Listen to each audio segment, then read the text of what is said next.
এমন অনেক দিন গেছে, আমি অধীর আগ্রহে অপেক্ষায় থেকেছি হেমন্তে পাতা ঝরার শব্দ শুনব বলে।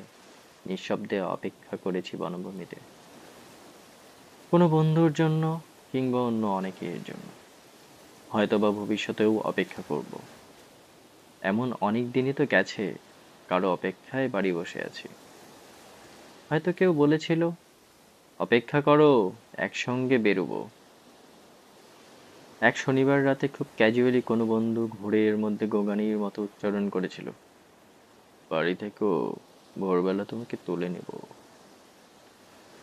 হয়তোবা ওর মনের মধ্যে ছিল চুনিয়া অথবা শ্রীপুর ফরেস্ট বাংলো।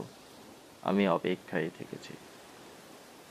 যুদ্ধের অনেক আগে একবার আমার প্রিয় বন্ধু অলোক মিত্র ঠাট্টা করে বলেছিল, জীবনে তো কিছুই দেখলি না নুজ্জুপিঠ পানশালা ছাড়া, চল তোকে দিনাজপুর নিয়ে যাব।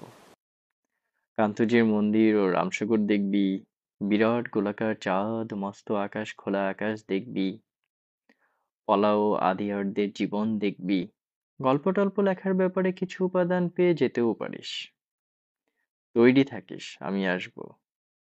আমি অপেক্ষায় থেকেছি।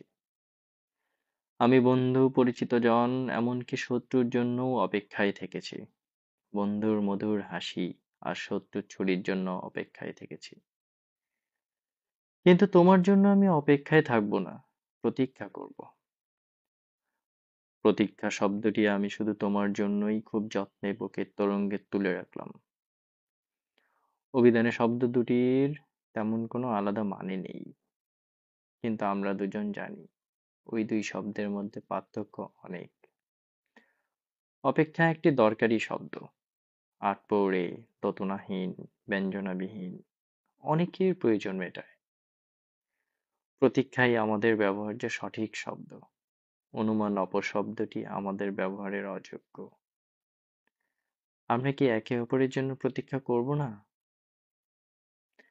আমি তোমার জন্য পথে প্রান্তে অশ্বত্থের মতো দাঁড়িয়ে থাকব। ওই বৃক্ষ অনন্তকাল ধরে যোগ্য প্রতীকের জন্য প্রতীক্ষমান। আমাকে তুমি প্রতীক্ষা করতে বলো, আমি ঠায় দাঁড়িয়ে থাকবো অনড় বিশ্বাসে। দাঁড়িয়ে থাকতে থাকতে আমার পায়ে শিকড় গজাবে। আমার প্রতীক্ষা তবু ফুরোবে না।